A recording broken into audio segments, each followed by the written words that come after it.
Hello my dear students, how are you all?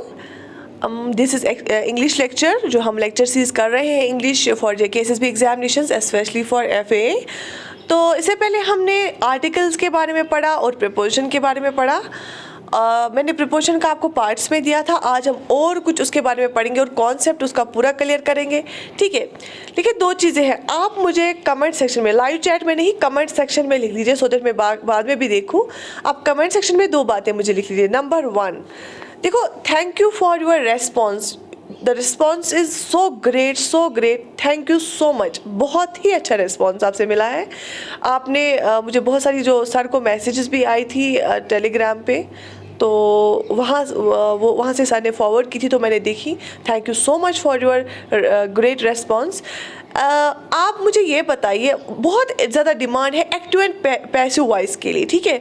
वो topic मैं कराऊंगी, लेकिन उसके लिए आपको कुछ चीज़ें पता होनी चाहिए। तो अगर आप चाहते हैं मैं वो पहले ही कराऊं तो मुझे आप ये लिख लीजिए कमेंट सेक्शन में, क्योंकि एक्टिव एंड पैसिव वॉइस के लिए आपको थोड़ा सा कॉन्सेप्ट पहले ग्रामर का होना चाहिए और आपको टेंसेस पता होने चाहिए। आपको पता है टेंसेस जो है उसमें पढ़ाने में थोड़ा टाइम लगेगा। अगर आप विलिंग है तो, अगर, क्योंकि डिमांड बहुत सारे बच्चे बोल रहे हैं एक्टिव और पैसिव वॉइस पढ़ाने का, तो आई हैव नो इशू, मैं वो पढ़ा दूंगी कल ही, ठीक है। बट आप मुझे कमेंट सेक्शन में लिख लीजिए कि आप पढ़ना चाहते हैं उसको पहले ही एक्टिव एंड पैसिव वॉइस को कि नहीं। एक तो आप ये बात लिख लीजिए। दूसरी बात क्या आपको लिखनी है कमेंट सेक्शन में कि आपको मैंने आर्टिकल्स वाला जो लेक्चर है एक गो में कराया था 45 मिनट्स का, लेकिन जो प्रीपोजिशन है मैंने वो पार्ट्स में कराया था, क्योंकि मुझे देखना है कि जो स्टूडेंट्स हैं वो किस चीज़ के साथ कंफर्टेबल है, क्योंकि अल्टीमेटली आपको कितना समझ आता है, आप कितने क्वेश्चंस कर पाते हैं, एग्जाम्स में कितने क्वेश्चंस कर पाते हैं, वही मैटर करेगा, बाकी और कोई चीज़ मैटर नहीं करेगी। तो ये पूरा आप पे डिपेंड है, आप जैसे बोलेंगे वैसे मैं पढ़ाऊंगी, क्योंकि मुझे कोई इशू ही नहीं है। मैं कोई भी टॉपिक पहले या बाद में पढ़ा सकती हूँ। I don't have any issue. और दूसरी बात ये है, if you want me to deliver lecture और teach you in one go 45 minutes का, 50 मिनट्स का, मैं पढ़ा दूंगी। अगर आप चाहते हैं पार्ट्स में पढ़ना, ऐसे ही जैसे प्रीपोजिशन वाला मैंने पढ़ाया, तो मैं ऐसे ही पढ़ाऊंगी। ये दो बातें आप मुझे प्लीज़ कमेंट सेक्शन में, not in live chat but comment section में लिख लीजिए, ठीक है। चले स्टार्ट करते हैं आज का लेक्चर। देख लीजिए, मैंने आपको लास्ट दो पार्ट्स में बताया कि पहले प्रीपोजिशन होता क्या है, उसका यूज़ क्या है, डिफरेंट प्रीपोजिशंस के बारे में पढ़ा। फिर दूसरे लेक्चर में हमने पढ़ा कि टाइम के रिलेटेड, जब टाइम की बात होती है तो हम कौन सा प्रीपोजिशन यूज़ करते हैं, जब डायरेक्शन की बात होती है तो हम कौन सा प्रीपोजिशन यूज़ करते हैं, जब लोकेशन की बात होती है, पोजीशन की बात होती है तो हम कौन सा प्रीपोजिशन यूज़ करते हैं, ठीक है। तो चले आज हम और थोड़ा सा आगे पढ़ेंगे और ये जो सारा कॉन्सेप्ट है वो क्लियर करेंगे। मैं इसलिए बेसिक से स्टार्ट करती हूँ, क्योंकि अगर किसी को बेसिक में कन्फ्यूजन होगा वो कभी आप खुद हायर लेवल नहीं पढ़ सकता है, लेकिन वंस आपका बेसिक जो है वो क्लियर होगा तो कितना भी मैं एग्जांपल दूँ, कितना भी हायर कॉन्सेप्ट में पढ़ाऊँगा, वो आपको ऑटोमेटिकली समझ आएगा। तो ये ज़रूरी है, क्योंकि मुझे एक बच्चे का नहीं, 10 बच्चे का नहीं, यहाँ पे बहुत ज़्यादा थाउजेंड्स में बच्चे जो होते हैं फॉलो कर रहे होते हैं, देखते रहते हैं, तो मुझे सबका ध्यान में रखना है, ठीक है। तो दिस इज़ द रीज़न मैं थोड़ा सा सिंपल वाला क्यों पढ़ाती हूँ, बेसिक से क्यों पढ़ाती हूँ, ठीक है। बाकी प्रैक्टिस शीट्स में आपको दूंगी, मैं आपको प्रैक्टिस कराऊंगी। हम हर एक लेवल के क्वेश्चंस को प्रैक्टिस करेंगे हर एक टॉपिक पे, ठीक है। तो चलिए स्टार्ट करते हैं। आज हम इस लेक्चर में पढ़ेंगे words taking more than one preposition. देखो, कुछ ऐसे वर्ड्स हैं जो सिर्फ एक प्रपोजिशन लेते हैं, चाहे सिचुएशन कोई भी हो। मैं एग्जांपल्स दूंगी, उससे मैं आपको समझाऊंगी। चाहे सिचुएशन कोई भी हो, कुछ ऐसे वर्ड्स होते हैं जो सिर्फ एक प्रपोजिशन लेते हैं, तो उनका तो इजी ही होता है समझना भी, क्योंकि वो इट इज़ अंडरस्टूड। मैं आपको अभी एग्जांपल दिखाऊंगी कैसे अंडरस्टूड है। फॉर एग्जांपल जैसे है इंसिस्ट ऑन।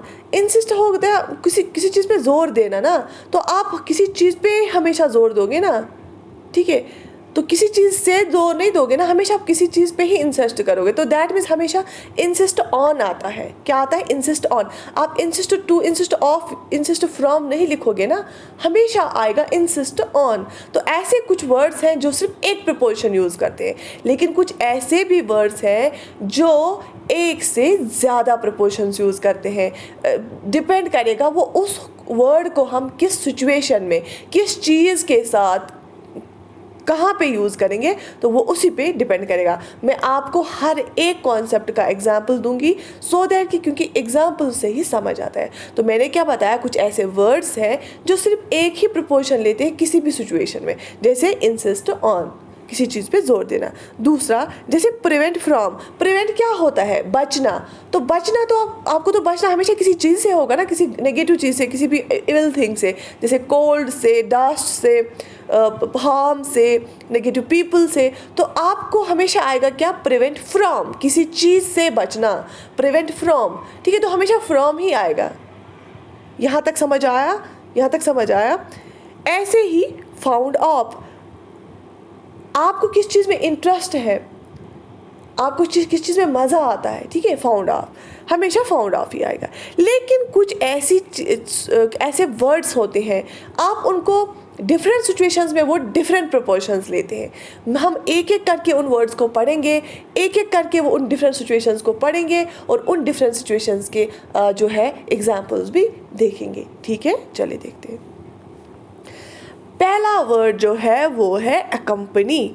अब हम देखेंगे अकम्पनी को हम डिफरेंट सिचुएशंस में डिफरेंट प्रपोजिशंस कैसे लगा सकते हैं। ठीक है, पहला वर्ड क्या है, अकम्पनी है। देखो, अगर आपको अकम्पनी वर्ड यूज़ करना है लिविंग बीइंग्स के साथ, किसके साथ, लिविंग बीइंग्स के साथ। अगर आपको अकम्पनी वर्ड यूज़ करना है लिविंग बीइंग्स के साथ, तो फॉर एग्जांपल आपने वर्ड में अकम्पनी यूज़ किया, आगे क्या आप यूज़ कर रहे हो, किसी लड़की का नाम, लड़के का नाम, या कोई भी ऐसा नाम जिसमें लिविंग ऑर्गेनिज्म, जब पता है कि इंसान है, जैसे फॉर एग्जांपल यहाँ पे मैंने एग्जांपल दिया, मिनिस्टर है, वो तो लिविंग बीइंग है, फ्रेंड्स है, वो तो या कोई पर्टिकुलर फ्रेंड है, लिविंग बीइंग है ना।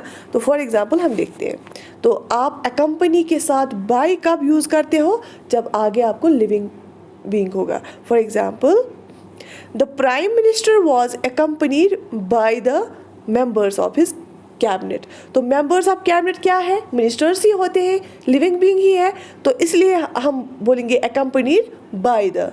ठीक है, तो इसीलिए हमने क्या यूज़ किया, बाय, लिविंग बीइंग्स के साथ। So the prime minister was accompanied by the members of his cabinet. समझ आया, मेंबर्स ऑफ कैबिनेट क्या है, लिविंग बीइंग्स है, इसलिए हमने अकम्पनीड के बाद बाय यूज़ किया।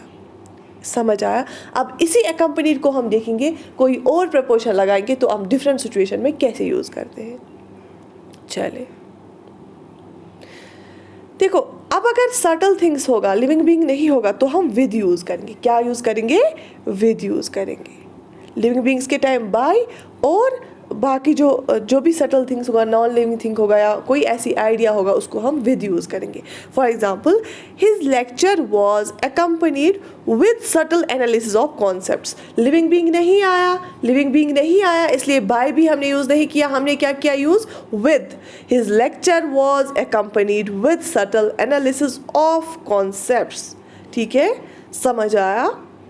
चले, ये था अकम्पनी का कि हम इसको बाय और विद कब यूज़ करते, कब बाय आएगा, कब विद आएगा।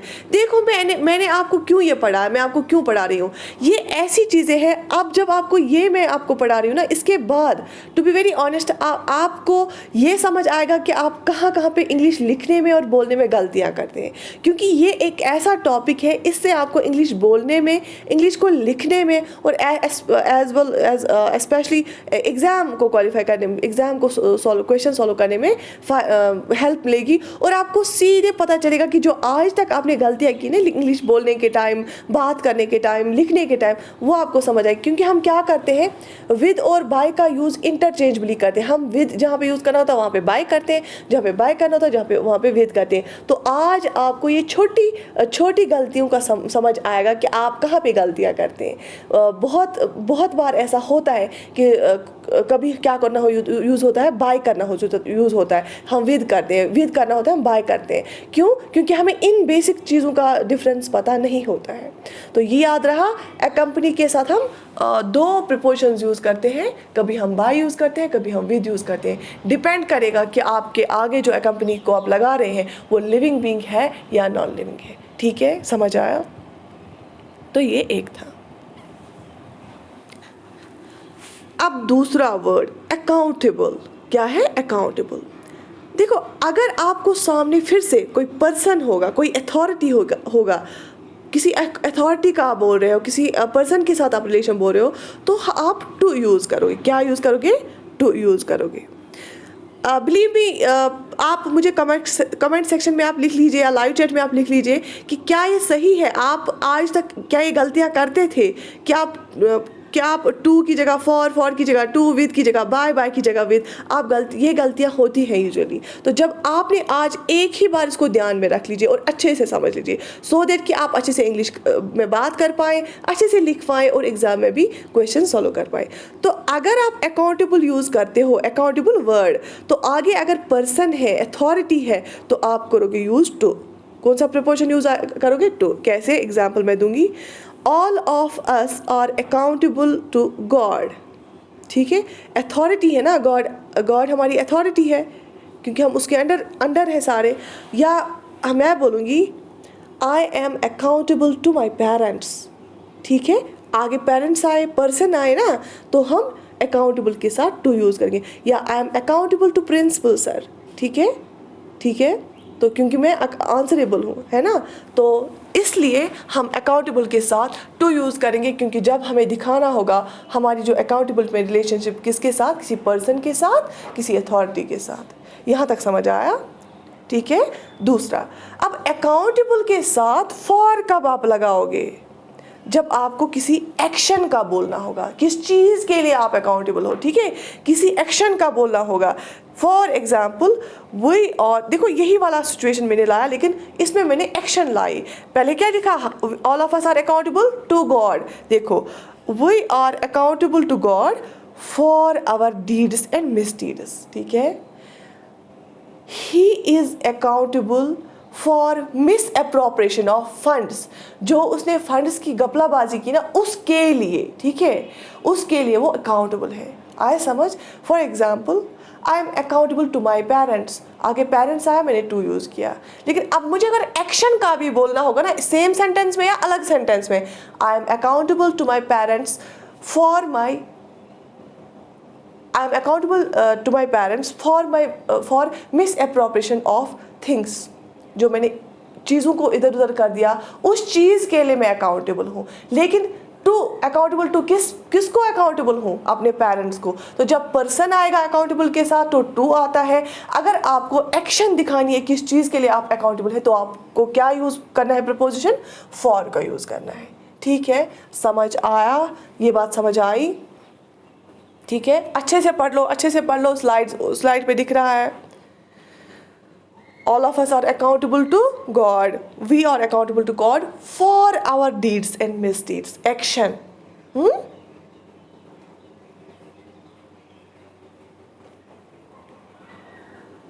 I am accountable to principal sir. I am accountable to principal sir for the delay of classes. Classes delay हो गए, उस चीज़ के लिए मैं अकाउंटेबल हूँ। लेकिन किसको अकाउंटेबल हूँ? I am accountable to principal. आगे लिविंग बीइंग है। समझ आया? चले, उसके बाद एंग्री वर्ड के साथ भी डिफरेंट सिचुएशंस पे डिफरेंट प्रोपोर्शंस आते हैं। अगर आप किसी चीज़ पे गुस्सा हो ना, तो एट। ठीक है, अगर आप किसी चीज़ पे गुस्सा हो, ये नहीं किसी इंसान के साथ नहीं, अगर आप किस चीज़ के लिए आप क्यों गुस्सा आया। ठीक है यार, मेरा एक फ्रेंड है ना, उसने बहुत बदतमीज़ी की, तो मैं किस चीज़ पे, अब मुझे गुस्सा आया, क्यों आया? क्योंकि उसने बदतमीज़ी के लिए गुस्सा आया ना। वो एक चीज़ है ना, वो मेरा फ्रेंड का मैं नहीं बोल रही, मैं बोल रही उसकी बदतमीज़ी पे मुझे गुस्सा आया। तो जब कोई चीज़ होगी ना एंग्री के साथ, तब एट आएगा। क्या आएगा? एट आएगा। अब अगर मैं बोलूँगी कि मुझे क्या आया, मैं किसके साथ गुस्सा हूँ? मैं अपने फ्रेंड के साथ गुस्सा हूँ, तो उस टाइम मैं विद लगाऊंगी। जब मैं फ्रेंड का बोलूँगी ना, गुस्से वाली बात फ्रेंड के रिलेटेड बोलूँगी, तो जब मैं बोलूँगी कि मैं गुस्सा हूँ अपने दोस्त के साथ, तो मैं विद लगाऊंगी। लेकिन अगर मैं बोलूँगी कि क्यों गुस्सा हूँ, किस चीज़ पे गुस्सा हूँ, तो मैं लगाऊंगी एट। ठीक है, ठीक है, ठीक है। चले example, Ram is angry at Shyam's bad conduct. यहाँ पे नहीं बोल रहा है कि राम श्याम के साथ एंग्री ना, ये दिखा रहा है इस सेंटेंस में कि राम एंग्री है, गुस्सा क्यों है, श्याम के बैड कंडक्ट पे, जो उसे सही तरीके से संभाला नहीं, जो उसने सही तरीके से बिहेव नहीं किया, उस पे वो गुस्सा है। तो हम एट लगाएंगे, क्या लगाएंगे, एट, क्योंकि चीज़ आ रही है ना, बिहेवियर आ रहा है, वो तो नॉन लिविंग थिंग चीज़ है ना, बिहेवियर आ रहा है, तो एट हम लगाएंगे। ठीक है,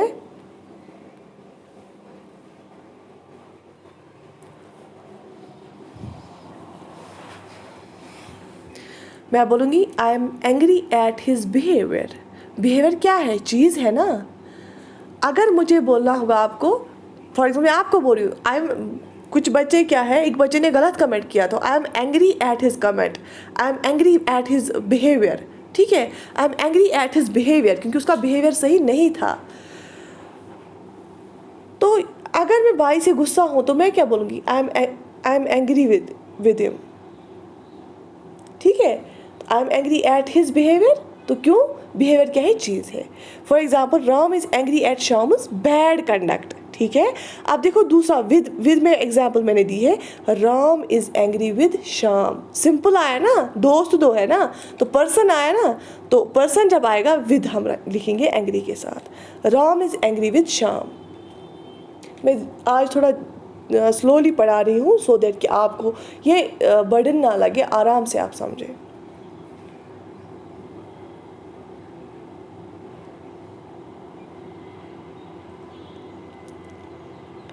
I am angry at his rudeness, I am angry with him. ठीक है, किसी ने मेरे साथ रूडली बात की, आई am angry at his rudeness. यार रूडनेस एक चीज़ है ना, बट मुझे उसका गुस्सा है, I am angry with him, मुझे उसके साथ मुझे उसका गुस्सा है। ठीक है, हिम आया ना, हिम तो पर्सन को हम प्रोनाउन है, हम तो हिम पर्सन को रेफर करते हैं ना। यहाँ तक समझ आया, चले। एनॉयड, एनॉयड क्या, एनॉयड का फिर से यही है, अगर पर्सन है तो हम विद लगाएंगे एनॉयड के साथ, अगर पर्सन है तो हम विद लगाएंगे। ही is annoyed with his younger brother, अगर पर्सन है तो हम एनॉयड के साथ, फिर से यही कॉन्सेप्ट, हम एनॉयड के साथ क्या लगाएंगे, विद लगाएंगे। ही is annoyed with his younger brother, और अगर कोई चीज़ है तो एट आएगा, same concept. He is annoyed with his friend at his laziness, उसका फ्रेंड लेजी है तो लेजीनेस पे वो चिढ़ रहा है उससे। ही is annoyed with his friend at his laziness. देखो लेजीनेस से आगे क्या है, एट आया। अब जब फ्रेंड क्या है, पर्सन, उससे पहले विद आया। ठीक है, तो अगर अब पर्सन होगा तो एनॉयड विद, तो अगर चीज़ होगी एनॉयड एट। ठीक है, he is annoyed at his bad conduct, he is annoyed with him. यहाँ समझ आया, ठीक है। चले देखो, जैसे मैंने अकाउंटेबल का एग्जाम्पल दिया, सेम यहाँ पे भी है आंसरेबल। ठीक है, आंसरेबल, अगर इंसान आगे है, I am answerable to my parents, तो टू आएगा, सेम कॉन्सेप्ट। अगर एक्शन है तो फॉर, एक्शन है तो फॉर, किस चीज़ के लिए मैं आंसरेबल हूँ, अगर किसको आंसरेबल हूँ, टू, अगर पर्सन है टू, अगर एक्शन है for. The servant is answerable to his master, सही है, सही है। The servant is answerable to his master, क्योंकि मास्टर क्या है, पर्सन है। आप देखो चीज़, something, action. We are answerable to our parents for our conduct, हमारा बिहेवियर कैसा है, हमारा कंडक्ट कैसा है, उस चीज़ के लिए हम फॉर आएगा। ठीक है, उस चीज़ के लिए हम आंसरेबल है। ठीक है, we are answerable to our parents, क्योंकि पर्सन है तो टू आएगा। We are answerable to our parents for management, तो मैनेजमेंट के लिए हम आंसरेबल है तो फॉर आएगा। या simply we are answerable for our deeds, we are answerable for management, we are answerable for the management, we are answerable for our deeds. तो action जब आती है तो फॉर आता है, और जब क्या होता है, पर्सन की हम बात करते हैं, अथॉरिटी की बात करें, तो टू आएगा। We are answerable to Allah, we are answerable to Allah for our deeds, we are answerable to God, we are answerable to God for our actions, we are answerable to our parents, we are answerable to our parents for management, we are answerable for management। समझ आया, समझ आया। अब आपको लग रहा है कि जो आप पहले कर रहे थे वो आप गलत कर रहे थे, आप लिख गलत रहे थे, छोटी छोटी चीज़ों में आप गलतियाँ कर रहे थे। चले, उसके बाद है appeal.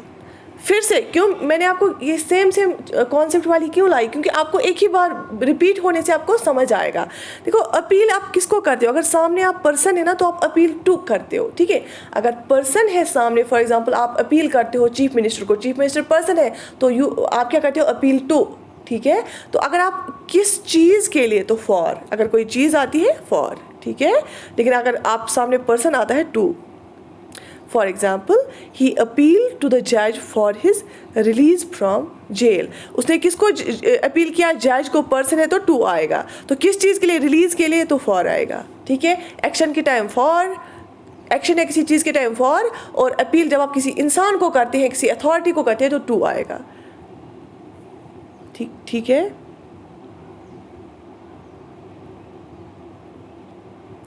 It's my appeal to the concerned authorities. It's my appeal to the Lieutenant Governor, ठीक है। He appealed to the Lieutenant Governor for restoration of the electricity. तो काम के टाइम, एक्शन के टाइम, पर्पस के टाइम फॉर आएगा। लेकिन आप अपील जब इंसान को करते हो, अथॉरिटी को करते हो, किसी भी इंसान को करते हो, तो वो टू आएगा। ये कॉन्सेप्ट समझ आया अपील का? ही अपील टू द जज for his release from jail, ठीक है। और for he appealed for his release from the prison, क्योंकि रिलीज है ना, एक्शन आ रहा है ना, काम आ रहा है ना, पर्पस आ रहा है ना, चीज़ आ रही ना, तो उसके लिए फॉर यूज़ करोगे। समझ आई? चले, उसके बाद है अराइव। बहुत इंपॉर्टेंट, देखो जो मैंने लास्ट लेक्चर में पढ़ा है ना, वो कॉन्सेप्ट्स पे यहाँ पे मिलते हैं। अराइव, देखो मैंने आपको लास्ट टाइम भी पढ़ा है, जब छोटी चीज़ होती है ना, एक सेकंड, अच्छा, रनिंग आउट ऑफ स्पेस। जब छोटी चीज़ हो रही है, छोटी प्लेस होती है, तो आप क्या करते हो? आप एट लगाते हो। लेकिन अगर बड़ा एरिया होता है तो आप इन लगाते हो। ये कॉन्सेप्ट मैंने आपको लास्ट वीडियो में भी, लास्ट लेक्चर में भी बताया। जब इन कब आप यूज़ करते हो? जब बड़ा एरिया होता है। और जब एट कब आप यूज़ करते हो? जब छोटा एरिया होता है, छोटी प्लेस होती है, एग्जैक्ट प्लेस, ठीक है। देखो, ही arrived at the railway colony. Railway colony तो सिंपल एक परफेक्ट पॉइंट है ना, और छोटा प्लेस है, तो ही arrived at the railway colony. He arrived at airport, ठीक है, क्योंकि एयरपोर्ट एक जगह है, सिंपल सी, ठीक है, एक पर्टिकुलर जगह है। देखो, अगर बड़ा एरिया होगा तो हम क्या बोलेंगे? ही arrived in India, he arrived in Canada, he arrived in India, ठीक है, ठीक है। ही arrived at airport, that means एक स्मॉल प्लेस है। ही अराइव्ड इन इंडिया, वो एक बड़ी कंट्री है, ठीक है। समझ आया? जब भी अराइव आएगा, छोटी जगह जब होगी तो एट, पर्टिकुलर स्पेसिफिक पॉइंट हुआ एट, और जब बड़ा एरिया होगा तो इन आएगा। समझ आया? क्योंकि जब आप कभी बोलते हैं ना, तो बोलने में आप रुक जाते हैं कि हम इन बोलेंगे, ऐट बोलेंगे, क्या आएगा, तो यही आपकी दिक्कत होती है फिर बोलने में। तो मुझे लगता है कि आपको ये आज वाला जो लेक्चर है, इससे आपको बोलने में बहुत हेल्प मिलेगा। आगे जाके आप रुक नहीं जाओगे इंग्लिश बोलते के time. English is just a language, लेकिन प्रैक्टिस करनी होती है, कुछ रूल्स को फॉलो करना होता है, ठीक है। चलिए, अटेंड। देखो, जब भी आप ड्यूटीज़, लेसन्स या काम को अटेंड करते हो ना, तो आप टू लगाते हो। जब भी आप अटेंड के साथ किसी काम, कोई लेसन, कोई वर्क है, तो आप टू लगाते हो। और जब आप सर्विस का बात कर रहे हो, किसी सर्विस की बात, तो आप ऑन लगाते हो। जब आप सर्व करते हो अटेंड के साथ, कोई सर्विस की बात कर रहे हो, तो ऑन लगाते हो। देखो कैसे, I attend to my duties sincerely. मैं ड्यूटीज़ को अटेंड करती हूँ बहुत ईमानदारी के साथ, ठीक है, बहुत सिंसियरली। तो I attend to my duties sincerely, I attend to my classes sincerely, ठीक है। या कोई काम कर रहे हो आप, I am making these lectures sincerely, ठीक है, मैं काम कर रही हूँ ना, I am making these lectures sincerely, you are attending to my classes sincerely, because बहुत रिस्पॉन्स अच्छा आ रहा है, ठीक है।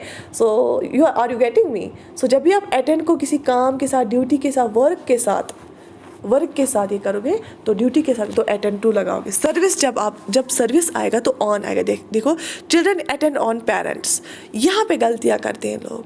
चिल्ड्रन अटेंड ऑन पेरेंट्स, क्योंकि हम वो क्या होती है, एक सर्विस होती है, हम सर्व करते हैं ना उनको, ठीक है। जब भी आप किसी को सर्व करोगे तो आप क्या करोगे, क्योंकि अटेंड करना ही, किसी को टाइम देना, किसी को सर्व करना होता है ना, या ड्यूटी को अटेंड करना, तो आप ऑन लगाओगे। तो सर्विस के टाइम क्या लगाओगे आप? ऑन। जैसे चिल्ड्रन अटेंड ऑन पेरेंट्स, ठीक है। चले। उसके बाद अथॉरिटी। जब भी कोई सब्जेक्ट आएगा तो आप ऑन यूज़ करोगे। देखो ये एक थोड़ा सा हट के है। जब भी सब्जेक्ट आएगा तो ऑन यूज़ करोगे। कैसे? देखो सिंपल से आप याद, mister Suresh is an authority on modern physics. ठीक है, तो मॉडर्न फिज़िक्स पे इसका चलता भी बहुत है और होल्ड भी बहुत है, तो he is an authority on modern, इसी तक है सब्जेक्ट का। ठीक है, तो mister Suresh is an authority on modern physics. यार he is an authority on English. ठीक है, सो जब भी सब्जेक्ट की बात होती है तो आप ऑन लगाते हैं अथॉरिटी के साथ। और जब राइटर्स की बात होती है, देखो अगर आप किसी पोस्ट पे तैनात करते हो तो आपके कुछ राइट्स है ना, वहाँ पे आपको एक्सरसाइज करने के लिए कुछ दिया जाता है ना, कुछ डिस्क्रिप्शन दिया जाता है, तो तब आप ओवर लिखोगे। The district magistrate has authority over the committee. क्योंकि उसकी क्यों हम ओवर बोलते हैं? क्योंकि उसके ऐसे कुछ उस पोस्ट के साथ ऐसे कुछ राइटर्स भी आते हैं, कुछ डिस्क्रिप्शंस भी आती हैं, तो जिसमें आपको गवर्नमेंट एलो करता है, आप ये चीज़ें कर सकते हो। So she has description over committee, क्योंकि उसका चलेगा। अगर वो कुछ बोलेगी उनको मानना है क्योंकि उसका वो राइट है उनको ऑर्डर करना है। क्यों? क्योंकि उस पोस्ट पे है वो। ठीक है, तो जब भी राइट्स की बात आएगी तो over. Our parents has authority over us। ठीक है,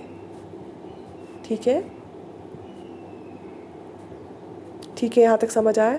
जब भी राइट्स की बात आएगी, क्योंकि वो ऑटोमेटिकली वो राइट्स का बात है, उस इंसान की पोजीशन ऑटोमेटिकली उसको वो राइट्स देते हैं, चाहे डिस्ट्रिक्ट मजिस्ट्रेट हो, चाहे वो हमारे पेरेंट्स हो। ठीक है, तो तब क्या होगा? तब ओवर आएगा। और जब हम सब्जेक्ट की बात करेंगे तो अथॉरिटी के साथ ऑन आएगा। समझ आया? देखो एक चीज़ फिर से समझ आए, यहाँ पे भी आप गलतियाँ करते होंगे। ब्लाइंड, अगर फिजिकल ब्लाइंडनेस होगी ना, फिजिकल कुछ चीज़ होगा तो हम ऑफ लिखते हैं। He is blind of one eye. Physical blindness होगी ना कुछ तो हम ऑफ लिखेंगे, he is blind of one eye. ठीक है, तो देखो अगर यही चीज़ अब मेंटल होगी, हम मेंटल सेंस में, जो फिजिकल सेंस ना हो उसके बगैर यूज़ करेंगे। ब्लाइंड वर्ड को देखो, ब्लाइंड एक वर्ड को डिफरेंट सेंसेस में यूज़ किया जाता है ना। जब फिजिकली कुछ नहीं है ना तो फिर भी हम ब्लाइंड वर्ड यूज़ करते हैं, that means it is something mental. तो हम यूज़ कैसे करेंगे? टू हम लगाते हैं। My parents are blind to the faults of their children. Many parents are blind to the faults of their children। ठीक है, क्योंकि ये मेंटली देखो, उन पेरेंट्स के पास तो आंखें होती हैं, लेकिन हम क्यों फिर से ब्लाइंड यूज़ करते हैं? क्योंकि वो मेंटल ब्लाइंडनेस होती है। जब भी ब्लाइंडनेस मेंटल हो ना तो हम टू लगाते हैं। He is blind to his errors.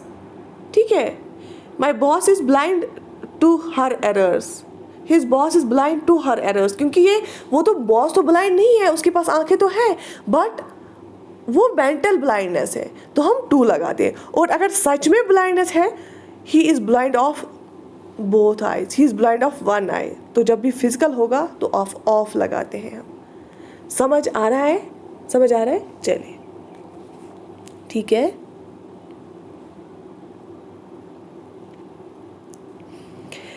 ऐसे ही कम्युनिकेट अगर आप कोई कॉरेस्पॉन्डेंस आप मेक कर रहे हो ना, तो आप विद लगाते हो। आप क्या लगाते हो? विद लगाते हो।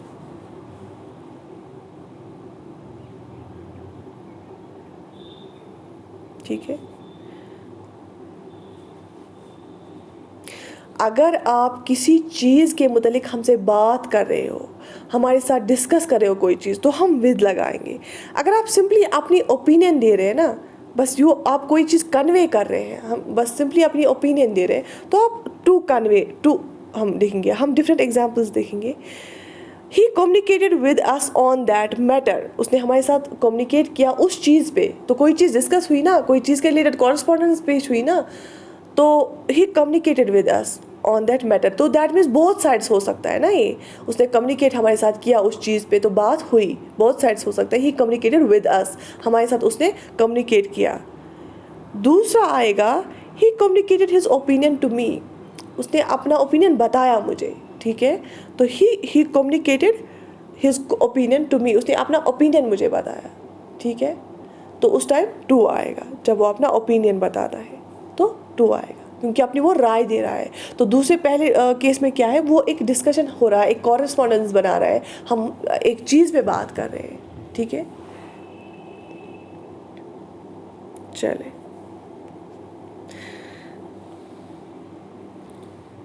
अगर आप दो सिमिलर चीज़ों का बात कर रहे हो, अगर आप दो सिमिलर चीज़ों की बात कर रहे हो और कंपेयर कर रहे हो, तो हम विद लगाते हैं। सिमिलर चीज़ों के साथ क्या लगाते हैं, विद लगाते हैं। सिमिलर चीज़ों के साथ क्या लगाते हैं, हम विद लगाते हैं। और डिसिमिलर चीज़ों के साथ क्या लगाते हैं, टू लगाते हैं। सिमिलर चीज़ों के साथ विद लगाते हैं, डिसिमिलर चीज़ों के साथ टू लगाते हैं। कैसे, मैं आपको फिर प्रैक्टिस पेपर जब कराऊंगी तो बहुत सारे क्वेश्चंस एक ही सिचुएशन पे होंगे, आपको ये याद ही रहेगा। फिर देखो, Shakespeare is compared with Kalidasa. क्यों, दोनों लिटरेचर ही, दोनों ही लिखने वाले हैं, ठीक है, दोनों ने पोइट्री लिखी है। Shakespeare is compared with Kalidasa, तो क्या शेक्सपियर और कालिदास सिमिलर है? बिल्कुल, एक ही फील्ड से बिलोंग करते हैं ना, तो कंपैरिजन में हम विद यूज़ करेंगे। Shakespeare is compared with Kalidas, ठीक है। अब अगर डिसिम्पलर थिंग्स है और उनको हम कंपेयर करें तो टू आएगा। Life is compare to battle. Life तो बेसिकली बैटल है नहीं, लेकिन हम इसको कंपेयर क्यों करें, क्योंकि लाइफ में भी मुश्किलात आती है। Otherwise battle and life are the two different things. यहाँ पे Kalidas and Shakespeare are from the same field, इसलिए हम विद लगाते हैं। लेकिन जब टू डिसिमिलर थिंग्स होगी तो to. Life is compare to a battle, life is compare to a battle. Otherwise life and battle two different, I think opposite ही चीज़ें हैं, डिसिमिलर चीज़ें हैं, है ना। तो चले, ये था कंपेयर वाला, ठीक।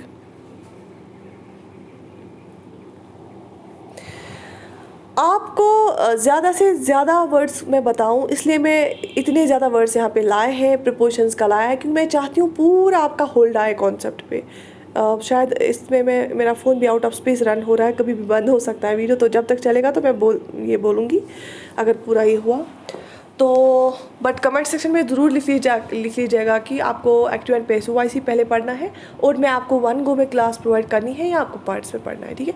चलिए, कंपीट अगर किसी इंसान के साथ आप कर रहे हैं ना तो विद आएगा। यूजुअली देखो, मैंने आपको बताया, आप देखोगे कॉन्सेप्ट्स मिलते हैं। कंपीट आप जब इंसान के साथ करोगे ना तो विद आएगा, ठीक है। अगर आप किसी चीज़ के लिए कंपीट कर रहे हो तो फॉर आएगा, किस चीज़ के लिए आप कंपीट कर रहे हो। कॉमन सेंस लगाओगे तो आपको वैसे भी ये करना आएगा। कंपीट आप इंसान के साथ करोगे तो विद आएगा। कंपीट आप किसी चीज़ के लिए करोगे तो फॉर आएगा, क्योंकि फॉर का मतलब ही है के लिए और विद का मतलब ही है के साथ, ठीक है। तो किसी के साथ आप कंपीट कर रहे हो तो विद आएगा। I can not compete with the young man person है, बिल्कुल विद आएगा। I can not compete with the young man, I can not compete with you, you people are so much brilliant, you people are so much prepared, I can not compete with you, ठीक है। So जब चीज़ आएगी, they compete for a prize, वो आप एक price के लिए कंपटीशन हो रहा है, कम्पीट कर रहे हैं, तो किसी चीज़ के लिए कर रहे हैं ना तो फॉर आएगा।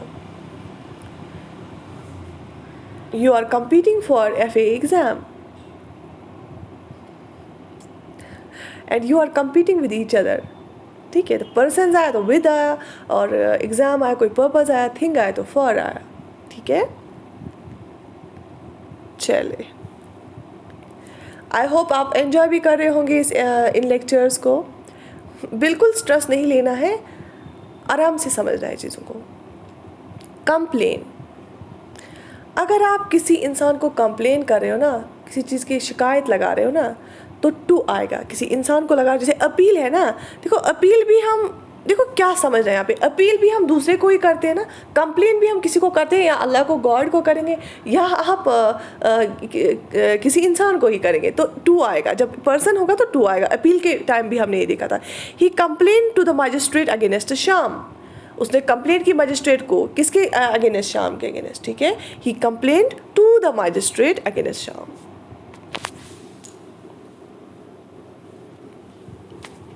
He complained to his parents about his friend. He complained to the magistrate against Shyam. तो जब भी आप कंप्लेन करोगे किसी इंसान को तो वो टू आएगा। तो अगर आप देखो, अब आप किसी जिसके लिए आप कंप्लेंट कर रहे हो ना, सेकंड जो पर्सन है इसमें, तो उस टाइम अगेंस्ट आएगा। कंप्लेंट के टाइम हमेशा अगेंस्ट। देखो, आप शिकायत कब लगाओगे? जब आप किसी के खिलाफ होंगे ना, तो हमेशा अगेंस्ट तब आएगा। किसके लिए आप कंप्लेंट कर रहे हो उसके लिए हमेशा अगेंस्ट आएगा। He complaint to the magistrate against Shyam. आए समझ? तो किसके खिलाफ की? श्याम के खिलाफ की, तो हमेशा अगेंस्ट आएगा। तो लेकिन किसको की? अथॉरिटी कौन है उसको टू आएगा। जो अथॉरिटी होती है ना उसके रिलेटेड हमें टू लगाएंगे। और जो पर्सन के लिए या जिस चीज़ के लिए हम करें ना अगेंस्ट, तो अगेंस्ट। अगर पर्सन के खिलाफ करें तो अगेंस्ट आएगा। अगर पर्सन के खिलाफ करें तो अगेंस्ट आएगा। He complain to the magistrate against Shyam.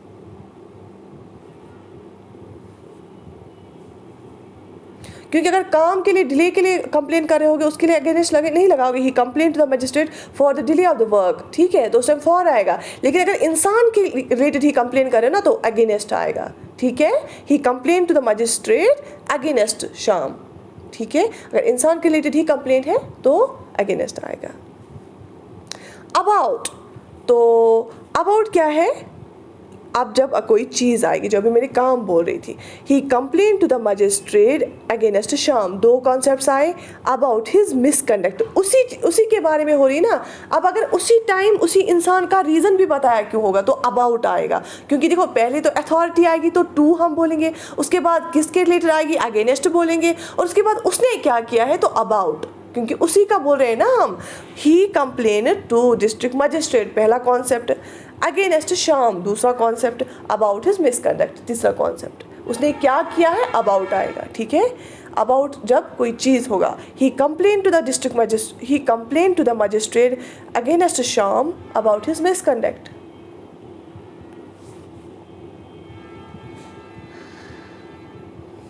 I complain to God against you people for your bad comments. It was just a joke. ठीक है, ठीक है। He complained to the magistrate against Sham about his misconduct. I complain to God against you people about your bad comments. ठीक है, चले। हाँ, और कुछ पढ़ लेते हैं क्योंकि अच्छा है, थोड़ा सा पढ़ लेंगे, उसके बाद लेक्चर कंप्लीट करूँगी मैं। कन्फर, देखो, अगर आप किसी को दे रहे हो ना, यू आर गिविंग, तो हम ऑन लिखेंगे। आप किसी को दे रहे हो ना, टू गिव किसी पे, तो आप कन्फर कर रहे हो उस पर। कन्फर वर्ड जब होता है ना, हम कन्फर करते हैं। तो जब हम देते हैं ना कुछ चीज़, तो हम कन्फर वर्ड करेंगे तो हम करते हैं उस पर कन्फर, ठीक है। तो ऑन आएगा। जब भी आप किसी को कुछ दे रहे हो ना तो कन्फर के साथ ऑन आएगा। क्या आएगा? ऑन आएगा। कन्फर के साथ क्या आएगा? ऑन आएगा। The president confer the title of Bharat Ratna on him. तो प्रेसिडेंट ने क्या कन्फर किया? भारत रत्न टाइटल किस पे? उस पे किया। तो कन्फर हम करते हैं उस पर, ठीक है। The president conferred the title of Bharat Ratna on him, ठीक है। हम उसने दिया ना, उसने दिया भारत रत्न, लेकिन हमने कन्फर वर्ड यूज़ किया तो ऑन आएगा, ठीक है।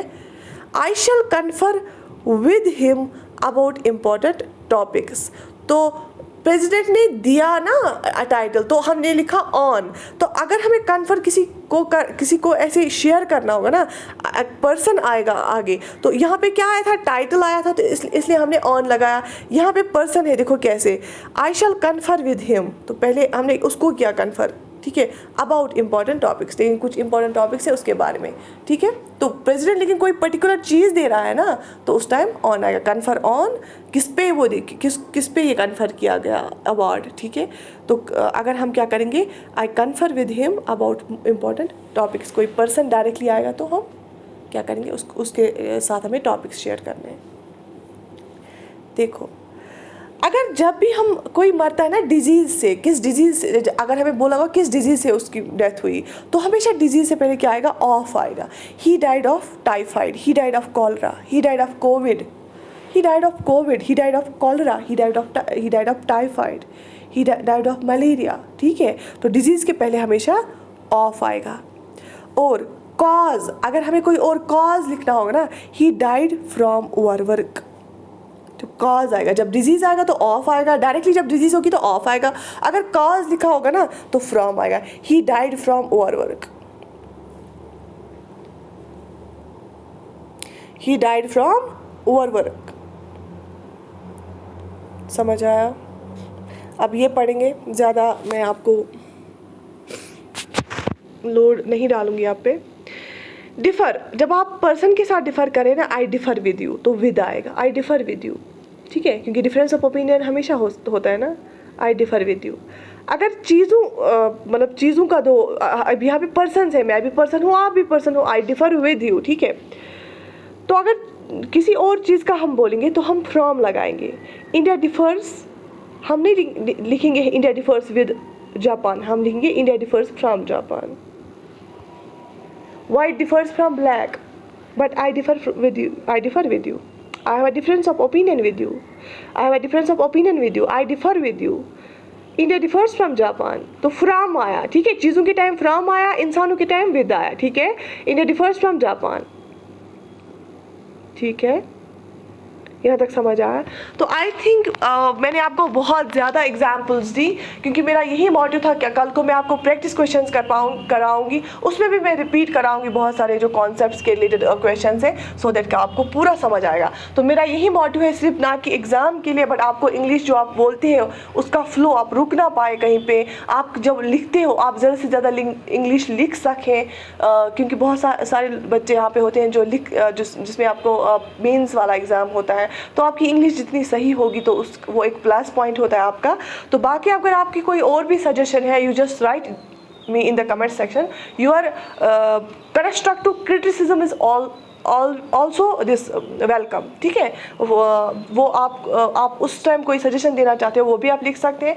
बाकी स्ट्रेस लेने की ज़रूरत नहीं है, एंजॉय होकर पढ़ाई करो, सबके पास इक्वल टाइम होता है, तो स्ट्रेस नहीं करना है खुद को, क्योंकि स्ट्रेस से परफॉर्मेंस कम हो जाती है, ठीक है। जितना आप स्ट्रेस लोगे उतनी परफॉर्मेंस कम हो जाएगी, ठीक है। चलिए, this was all for today, और do write me about the next lecture, आपको एक्टिव पे से वॉइस करना है या कुछ और। तो till then have a nice time, अल्लाह हाफिज़।